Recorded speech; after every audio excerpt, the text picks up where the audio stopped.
Markets reacting as President Trump on Friday said the U.S. will set tariff rates for its trading partners within the next few weeks.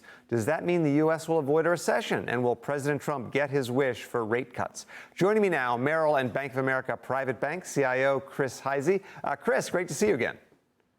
You as well, Jack. Thanks. So I'd love to start with the news late Friday, Moodys announcing that it was downgrading U.S. debt. How significant is that?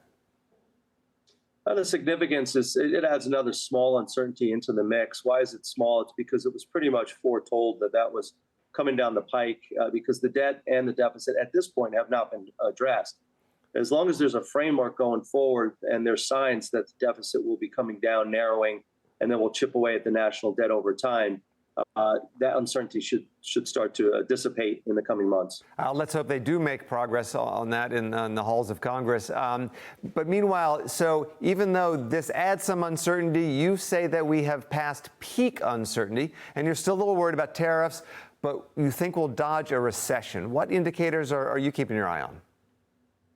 Yeah, our B of A global economics team continues to believe we dodge a recession, most notably because the consumer continues to be resilient.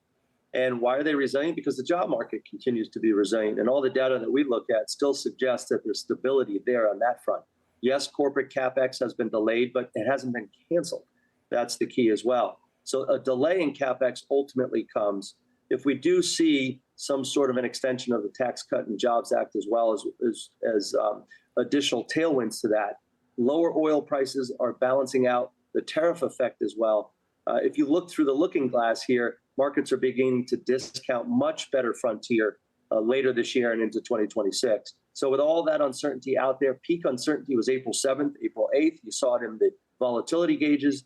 And you didn't see it widen out much in the credit side of things. In other words, credit spreads. Those are usually the best gauges to test whether or not you're going into recession in the next 6, 9, 12 months or so. We just didn't see it. All right. There's a debate right now as to whether the Federal Reserve ought to cut rates. Chris, you say that you don't think they will. Equally important to me, at least, do you think they should? Well, it's really more important to gauge what they're actually going to do versus what we think they should do. But in the end, the window's simply not open, according to them, to be able to cut rates. Now, if you look at the interest rate differential between the European rates and ours, it would appear that they would already be cutting. But with the potential for concerns over tariffs and knee-jerk price hikes from that coming down the pike soon, and no material weakness in the jobs market, it really doesn't appear that the window's open for them to cut literally probably all through the rest of the year. All right, let's talk about the investment playbook. One of your top sectors right now is utilities. Is that an AI play?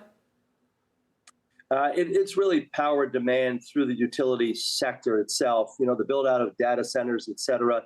It's an infrastructure angle as well.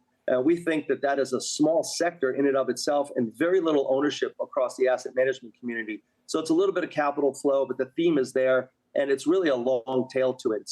We don't see any big catalysts, and it's not a defensive sector so-called play for us. It's more of a build out and growth play down the road. Got it. One more. Are you talking your own book by saying that you like financials here? Well, financials from the standpoint of where you see the yield curve going over the course of the next 12 to 18 months, plus the potential for a little relief on regulation, and from a large perspective of where rates, where the dollar's going, and where potential for increased lending and, dare we say, merger and acquisition activity. All of that lends itself to a much better road ahead. Wow, animal spirits returning. Thank you, Chris, very much. Always good to talk to you. Good luck on the golf course this weekend. Thanks, Jack. Take care. Thank you, you too.